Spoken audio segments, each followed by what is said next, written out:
La paracha de Pécoudé, nous terminons avec Pécoudé, nous clôturons le deuxième livre de la Torah, l'Exode, avec le comptage de Moshe Rabbeinu,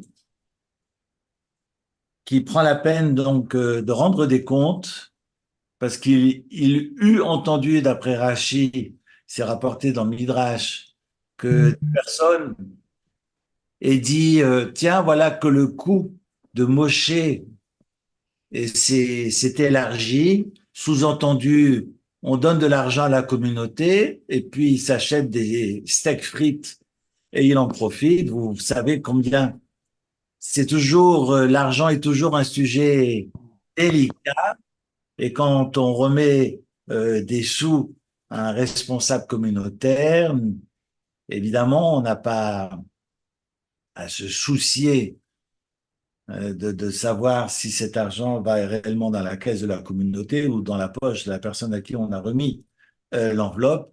Vous connaissez l'histoire de Yossele à Kansan, qui a été d'ailleurs rapportée hier à l'occasion de la soirée d'Ezra. Vous savez, Karl Bach est un chanteur que vous connaissez évidemment, célèbre, qui raconte l'histoire d'un homme qui vivait à Cracow et qu'on appelait Yossela Kamsan parce que c'était un homme très très riche et que chaque fois qu'on venait toquer à la porte de ce Yossele et qu'on lui demandait des sous, alors il dit mais vous avez effectivement des indigents dans cette communauté, ils ont besoin de combien? Et on lui disait bah là on a besoin de 1 000 francs. Ah ben non, 1 000 francs c'est pas possible, jamais de la vie, vous n'aurez rien. Et à chaque fois qu'il a été sollicité, Gornish mit Gornish, il n'a absolument rien remis à la communauté et finalement, il va mourir ainsi avec une réputation de radinerie, vraiment ce qu'il y a de plus repoussant et sera enterré à l'orée du cimetière. On mettait toujours j'allais dire, c'est laissé pour compte en périphérie. On ne lui a fait aucun honneur. Et donc, on l'a mis juste sur sa tombe. Yosola Kamsan, ici, Ponitman est enterré. Yossi le Radin. Jusqu'au jour des Shiva, enfin après les Shiva, on était un jeudi, et puis le jeudi soir, veille de Shabbat, le rabbin entend toquer à sa porte. Il ouvre et on lui demande vous n'auriez pas peut-être une ou deux chalotes pour Shabbat? Si, si, bien sûr, il va demander à sa femme, il donne les chalotes, il en avait assez. 10 minutes plus tard, on toque à nouveau à sa porte, et puis vous n'auriez pas un peu de vin? Ben si, bien sûr, et puis, et ainsi de suite, pendant 2, 3, 4, 5 heures jusqu'au pratiquement lever du jour, les gens viennent toquer à sa porte pour demander de la nourriture pour le Shabbat. Il est tellement effrayé, évidemment, il lui reste plus rien pour son propre Shabbat. Il me dit, mais qu'est-ce qui se passe? Et il arrête l'un des indigents, mais pourquoi venez-vous chez moi veille de Shabbat? Et pourquoi tout ce monde qui défile? Je comprends pas. Et le pauvre qui dit au rabbin, mais oui, mais généralement, moi, mon jeudi soir, j'avais toujours une enveloppe glissée sous la porte. Une enveloppe tout à fait anonyme. Et ne sachant, je pensais que ça venait de chez vous, monsieur le rabbin. Et là, vu que vous nous avez oublié ce jeudi soir, alors je viens vous le demander directement. Évidemment, on n'est pas très à l'aise. Et là, le rabbin réalise l'horreur commise, que ce Yosela Kamsan, il était radin parce qu'il voulait pas que ça se sache, mais il passait tous ses jeudis soirs à glisser des enveloppes sous les portes de tous les indigents de la ville. À partir de ce jour-là, évidemment, le rabbin va réunir tout le monde le vendredi soir. Karl Bach le raconte avec sa guitare et puis il me fait pleurer à chaque fois que je l'entends. Et il raconte que il va prier et demander pardon auprès de sa communauté et demander pardon finalement à Yossela Kamsan de lui avoir manqué de respect. et sera gravé sur sa tombe, ici est enterré Yosele Hakamsan Hakadosh. Ici est enterré Yosele le Radin, le Saint. Et ce Hakadosh, c'est une histoire véridique, et c'est une pierre qui existe à Cracow, et qui raconte finalement que ce qui est remis à la communauté est toujours très, très délicat. Là, on vient solliciter le rabbin. Cette histoire me traverse l'esprit parce qu'on l'a partagée hier soir à l'occasion du repas d'Ezra, qui, euh, qui fait un travail colossal ici à Genève, et comme toute Revra Kadisha mérite évidemment toute notre admiration. On sait que lorsque Moshe Rabbeinu va faire ce comptage de ce qui a été remis pour le tabernacle, il va faire les comptes et va se rendre compte qu'il va manquer en shekel 1175 shkalim. 1175, on lui a remis de l'or, de l'argent et du bronze, et puis il ne sait pas ce qu'il a fait de cet argent. Évidemment, un oubli, une omission. Pourquoi Dieu lui fait oublier? Justement pour que Dieu puisse intervenir. On nous raconte dans le Midrash qu'après qu'il ait fait tout ce comptage, il se rend compte qu'en fait, les 1175, il ne sait à quoi ils ont été consacrés, et c'est une voix céleste. C'est une voix céleste qui va annoncer et qui va proclamer que ces 1175 crochets shekels, ont été consacrés au crochet des piliers, ce qu'on appelle les vavim, qui ont été donc confectionnés, qui étaient des crochets d'argent et qui permettaient finalement aux piliers de tenir. Ça a permis surtout de moucher toutes les rumeurs, enfin, toutes les murmures. On sait que nombreux sont ceux qui ont essayé de voir à travers Moshe. Évidemment, il s'agit des plus tordus du Ham Israël, qui étaient des individus coupables, comme considérant Moshe qui est non digne de confiance et qu'il prenait des sous, il les mettait dans sa poche, et que reprochait donc à Moshe d'avoir délibérément pris cet argent pour lui, c'est que la providence est intervenue justement pour montrer et prouver que c'est la providence qui avait désigné la destination de tout l'argent qui avait été remis au tabernacle. Et ça donnait encore beaucoup plus d'importance pour ceux qui pensaient qu'ils n'ont pas donné l'argent pour la table des pains, ou bien pour l'arche sainte, ou bien pour l'autel des parfums. Si moi je donne des sous et que j'entends que mes sous vont pour acheter la voiture et non pas pour acheter les livres saints, je pourrais penser que on, un, une forme de dédain par rapport au don à la matana qui a été remise. Et vu que la providence intervient, ça remet juste les pendules à l'heure, et ça donne aussi de l'importance à ceux qui pensaient que de simples crochets euh, étaient vains, n'avaient aucune importance, alors que c'est le bon Dieu lui-même qui rappelle quelle a été la destination de cette enveloppe, quels ont été finalement euh, ces crochets qui vont permettre à l'ensemble à l'ensemble du tabernacle et des tentures qui vont entourer le tabernacle de tenir. Je pense vous rappeler aussi, comme le fait d'ailleurs le Midrash, j'ai le Midrash sous les yeux parce qu'il est passionnant, il nous rappelle, pour avoir posé la question à un cours que j'ai partagé avec certains d'entre vous jeudi soir dernier, de compter le nombre de fois où c'est marqué qu'Asher Tziva Hashem et Moshe. C'est vrai que quand le bon Dieu nous demande de faire quelque chose, on a tendance à être l'ifnim shuratadin, à être plus royaliste que le roi. on veut pas vanner. Le bon Dieu a demandé, c'est non pas mon patron, ou bien mon collègue, mais c'est une demande qui vient du ciel. Et là, on a tendance à vouloir se glorifier quelque peu.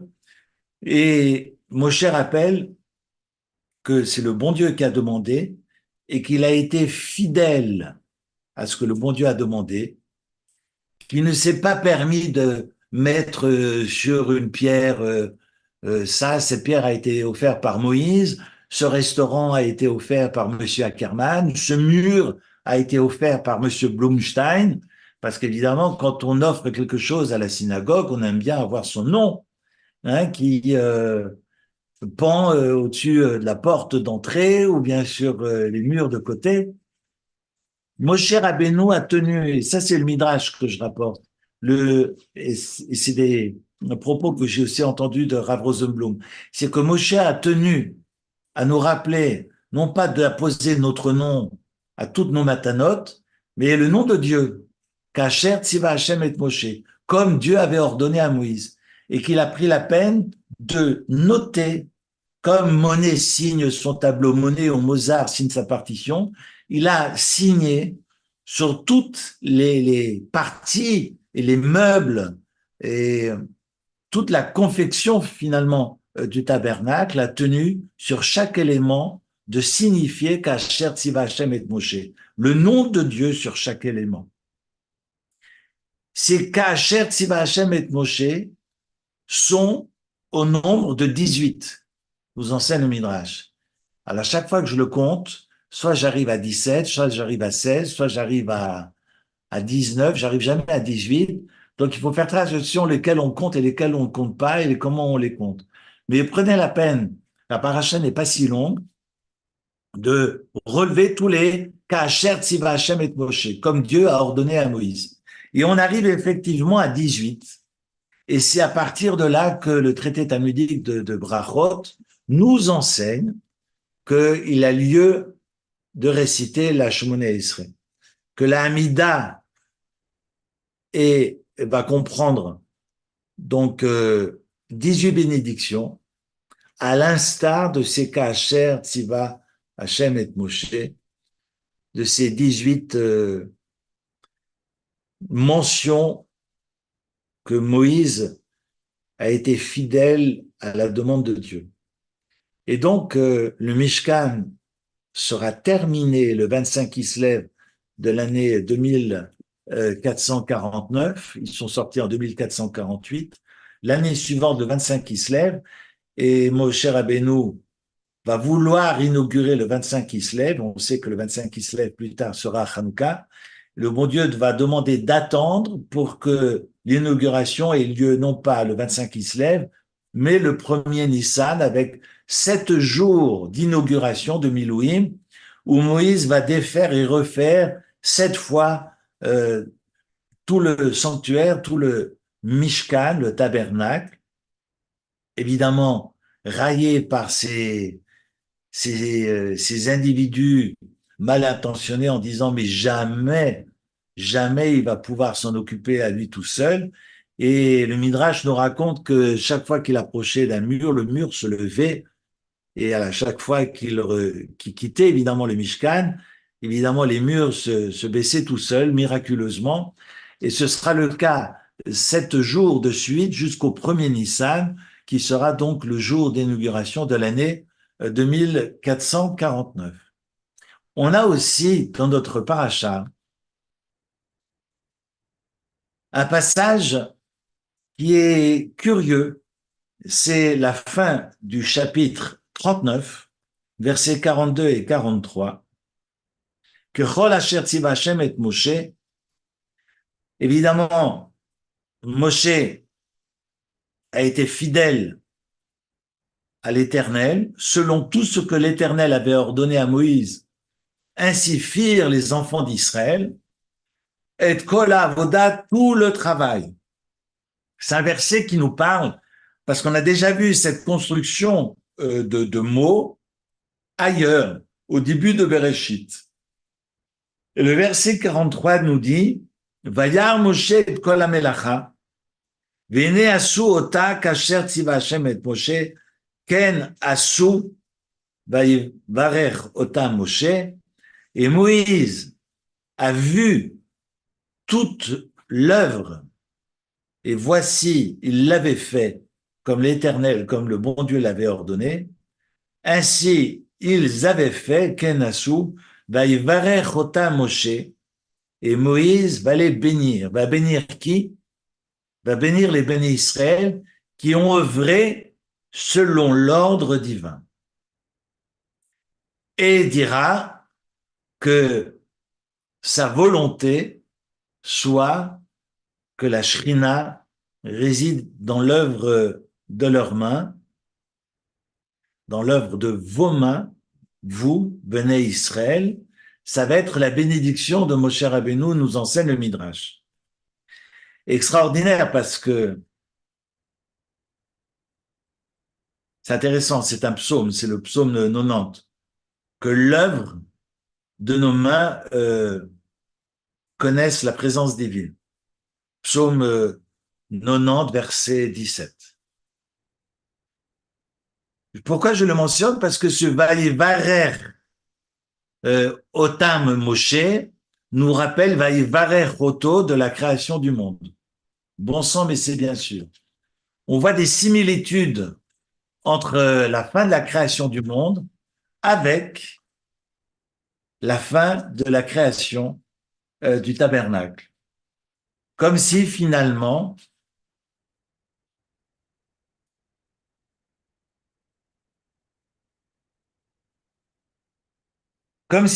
il y a un parallèle qui est possible entre la création de l'univers par Dieu et la création du Mishkan et la création du tabernacle.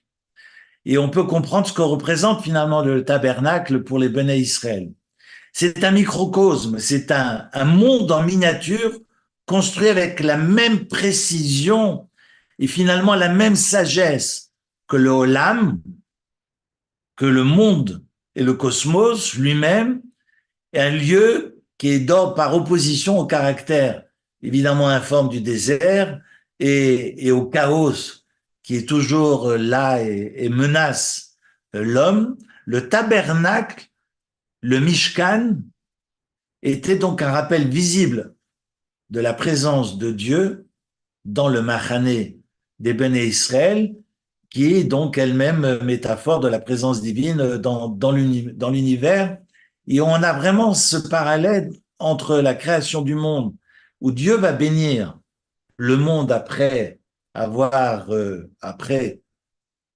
contemplé cette œuvre qui était bonne à ses yeux, et Moshe en fera autant. Et je suis tombé sur un texte de Rav Sachs cette semaine, où il raconte qu'une directrice d'école est venue un jour l'interroger et lui demander conseil. Et cette directrice d'école va raconter au Rav Sachs, Zichrono Livracha, que c'est une catastrophe, qui a à peine quelques pourcentages de réussite à l'école.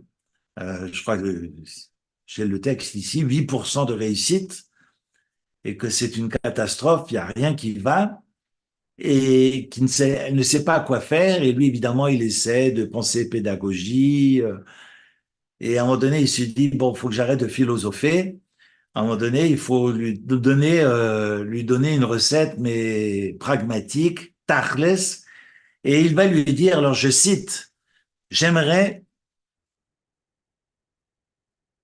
que vous mettiez en pratique un mot, que vous mettiez en pratique un mot, ce mot-là, c'est l'éloge. Pourquoi l'éloge?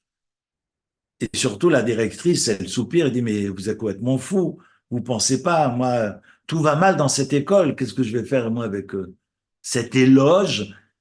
Et le Rav Sachs dira, non, non, vous avez rien compris. Il faut absolument que chaque fois qu'un élève a mieux réussi un examen que la semaine d'avant, eh bien, que vous alliez le féliciter. Si quelqu'un a son anniversaire, vous fêtez son anniversaire. Si vous êtes en fin de semaine, vous fêtez toutes les fins de semaine de l'école, il faut absolument à chaque fois féliciter et fêter les réussites. Évidemment, elles ne sont pas nombreuses de vos élèves. Et 8 ans plus tard, sa directrice d'école retourne chez le Rav Sachs et lui raconte ce qui s'était passé. Le nombre d'élèves qui obtenaient des résultats d'excellence aux examens était passé de 8% à pratiquement 70% de l'école. Uniquement, et à l'instar de Moshe Rabbeinu, qui est venu féliciter les bénis Israël après avoir œuvré pour le tabernacle. Et là, évidemment, c'est une belle leçon de management, mais pas seulement. C'est que quand on est responsable, on va dire bravo à ceux qui font des efforts autour de nous. Et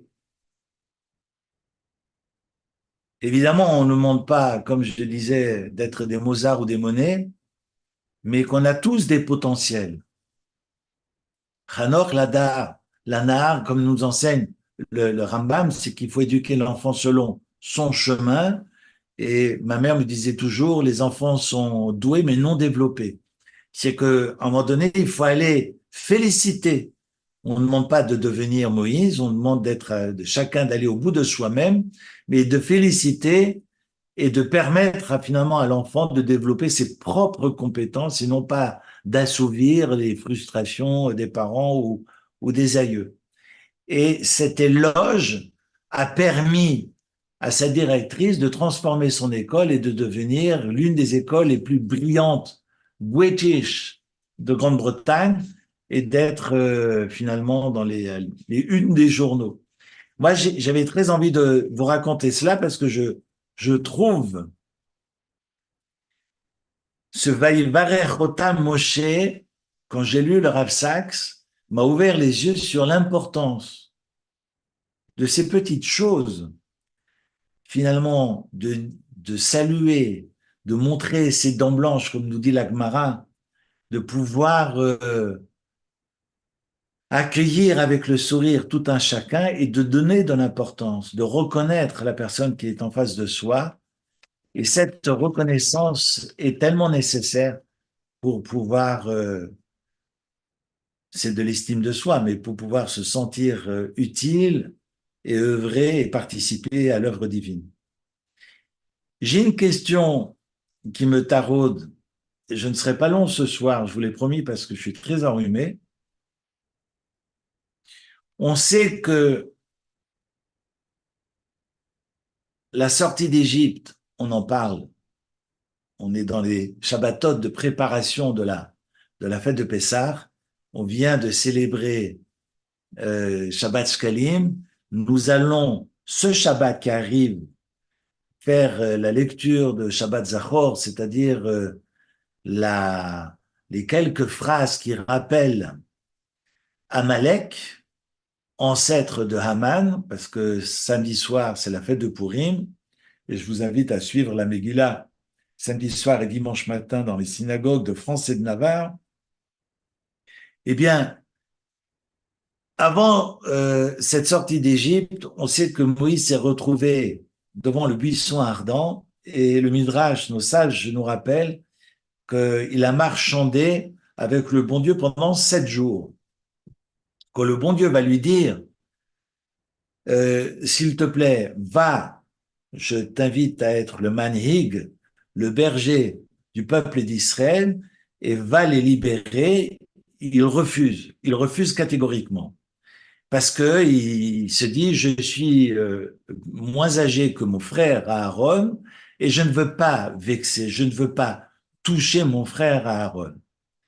Je préfère qu'il y aille parce que il est supérieur à moi en âge et en sagesse, et on comprend pas que Moshe réfléchisse autant alors que pendant ce temps il y a des milliers de morts tous les jours, et c'est pas une journée d'échange avec le bon Dieu. Le Midrash me dit que ça a duré plus d'1 semaine. Et à chaque fois, on sait que Moshe avait mis la main sur des gechalim, sur du charbon ardent, il avait brûlé sa bouche et donc il était mégam-gam, qui bégayait, il n'arrivait pas à s'exprimer correctement. Et le bon Dieu dit, mais que me, que me racontes-tu? Tu sais très bien que c'est moi qui fais bégayer ou qui ne fais pas bégayer. De toute façon, si je te demande de le faire, bah, tu ne bégayeras pas. Mais non, mais moi, je ne veux pas. Donc, il va y avoir pendant 7 jours des joutes entre le bon Dieu, si j'ose dire, et Moshe Rabbeinu. Et il ne veut pas. Mais le bon Dieu va évidemment, va insister. Et ce qui est difficile à comprendre, c'est que Moshe Rabbeinu ne veut pas partir, sortir le Ham Israël. Et ce qui est difficile à comprendre, c'est que ça va durer pendant 7 jours. Et on peut se poser la question, comment se fait-il que le bon Dieu insiste alors qu'il sait très bien ce qu'il y a dans le cœur de Moshe Rabbeinu? Le bon Dieu sait très bien ce qu'il y a dans le cœur de chacun de nous, ce qu'il y a dans mon cœur à moi. Alors pourquoi le bon Dieu insiste alors que Moshe lui dit non, je ne veux pas. Je ne veux pas vexer Aaron. Et le bon Dieu lui dit, mais pourquoi tu t'inquiètes? Il sera heureux pour toi. Et en fait, nous enseigne nos sages. Et ça m'a travaillé cet après-midi, je voulais le partager avec vous. Nos sages nous enseignent que si Moshe Rabbeinu avait dit tout de suite au bon Dieu, vu que c'est toi, bon Dieu, qui me demande cette mission, eh bien, j'y vais de ce pas. J'y vais tout de suite sans hésitation. Le bon Dieu lui aurait dit, c'est bon, retourne non pas chez ta mère, mais retourne à Midian. Tu ne seras pas le Manik, tu ne seras pas le Goël, tu ne seras pas celui qui délivrera le peuple d'Israël. Moshe Rabbeinu va hésiter. Il va hésiter pendant 7 jours et dira au bon Dieu, je ne veux pas, je veux que tu désignes mon frère Aaron parce que je ne veux pas le vexer. Et le bon Dieu insiste et il lui dira, au final, relisez le début de l'Exode, premier chapitre, et deuxième chapitre, eh bien, ton frère sera heureux dans son cœur pour toi. Et effectivement, c'est ce qui va se passer. Alors, pourrait me poser la question, qui n'est pas heureux de retrouver son frère après 60 ans, 40 ans? Il y a des discussions si Moshe est parti à 18 ans, s'il est parti à 20 ans, bref. Et là, il a 80 ans, ou s'il est parti à 40 ans. Donc, il y a des différentes versions, si c'est 18, 20 ou 40, mais en tous les cas, ça fait minimum 40 ans qu'ils ne se sont plus revus. Et de toute façon, Aaron est heureux de retrouver enfin son frère qu'il n'a pas vu depuis tant de temps. Alors pourquoi cette joie et pourquoi le bon Dieu, d'après la lecture des sages, aurait refusé son départ vers l'Égypte si Moshe avait accepté d'emblée? Et j'ai entendu de Rav Rosenblum quelque chose qui m'a fait travailler, que je voulais partager avec vous.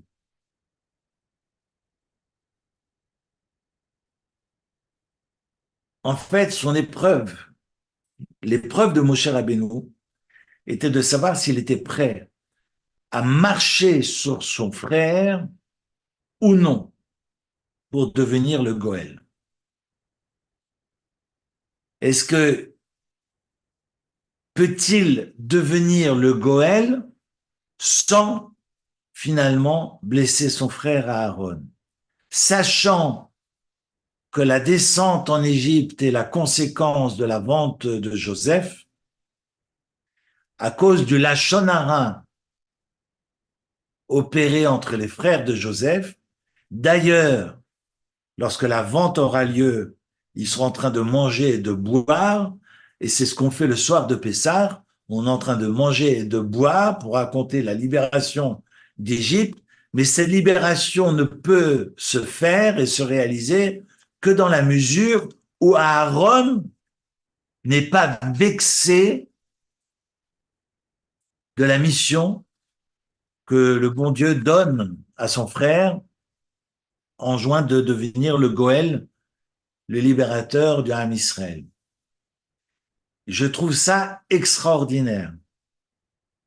Parce que justement, on est descendu en Égypte parce qu'il y avait un problème de fraternité et que, quoi qu'il arrive, si je deviens le Goël et que mon frère est blessé, quand bien même il y a des millions de morts tous les jours, eh bien, la sortie d'Égypte ne peut avoir lieu. On est descendu en Égypte à cause de fraternité, de manque de fraternité. Nous ne repartirons de l'Égypte que si nous sommes capables de nous accepter et de vivre ensemble. Raison pour laquelle on rappelle que la Géoula, que la libération, la délivrance du pays d'Égypte ne peut se réaliser seulement dans la condition où un frère ne blesse pas son propre frère, que les frères puissent s'entendre et puissent vivre ensemble. C'est ce que nous vivons aujourd'hui et cette fraternité doit cimenter, doit être vraiment, j'allais dire, le ciment, la condition sine qua non pour nous libérer de toute l'adversité ou j'allais dire même les horreurs que nous traversons actuellement.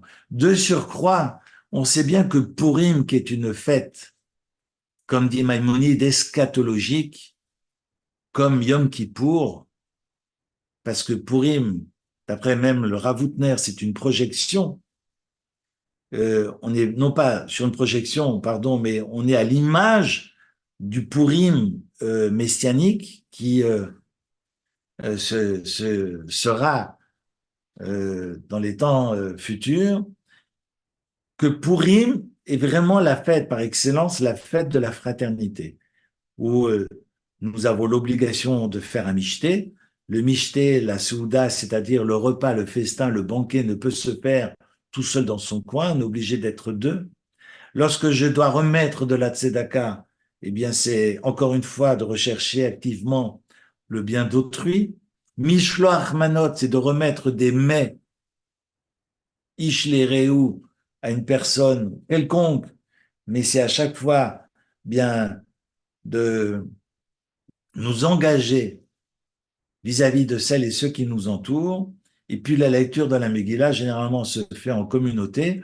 On insiste finalement beaucoup dans cette fête sur l'idée du vivre ensemble, où même Mordechai, à l'initiative de Esther, jeûnait à l'ail sur moi et rassemble tout le Ham Israël pour que nous puissions prier ensemble. Et Mordechai va insister, il faut absolument, si on veut conjurer les propos de Haman, qui aurait dit à Assuérus, il y a un peuple dans cette terre, sur cette terre qui est dispersé, ils sont mefourades ou mefouzards, ils sont aux quatre coins du globe et ils sont pas capables de vivre ensemble, ce qui entraîne cette, j'allais dire, cette fin funeste. Et on voit que le sort se retourne contre Aman parce que Mordechai rappelle que pour être sauvé, on doit être ensemble. Ensemble, non pas pour se ressembler, mais pour être ensemble, pour se rassembler. Et ça, c'est la fête de Purim, qui pour le Rambam, pour Maïmonide, est plus forte que Yom Kippour, si j'ose dire, parce qu'être un bon juif à Yom Kippour, c'est facile, mais être un bon juif quand on est confronté au monde et qu'on n'est pas enfermé dans les quatre murs de la synagogue, évidemment, c'est bien plus délicat. Et c'est peut-être ça tout le défi de Ham Israël. C'est non pas d'être des mensch dans nos temples et nos synagogues, mais c'est d'être des mensch dans la rue quand on est avec tout le monde et de pouvoir témoigner de cette unité et réapprendre aux hommes et aux femmes de la terre, finalement à l'humanité entière, d'apprendre à conjuguer ensemble de par nos différences, qui est toute la richesse de l'humanité, pour que ce monde ici-bas puisse faire sens pour tout le monde. Voilà pour ce soir, ce que j'avais envie de partager avec vous. Et je trouve cette leçon de Moshe Rabbeinu qui ne veut pas l'ivgoa, qui ne veut pas toucher, vexer son frère. Et il insiste, et ça va durer une semaine. Et finalement, nos sages nous enseignent que le bon Dieu attendait. Attendez cette demande de Moshe Rabbeinu. Et il lui dira, ton frère est heureux. Que ce soit toi le manig, ce soit toi le berger. Si Moshe n'avait pas dit cela, on ne serait pas sorti d'Égypte. Et si aujourd'hui nous traversons l'Égypte, eh bien, voilà ce qui nous attend et voilà ce que le ciel attend de nous. Et Erev Tov et Purim Sameach à toutes et à tous. C'est top. Rêve top. Merci. Merci. Et pour vous. Merci beaucoup. Au revoir. Merci beaucoup, Eric. Au revoir. Eric, Merci bonne beaucoup. soirée. Merci Eric. Merci.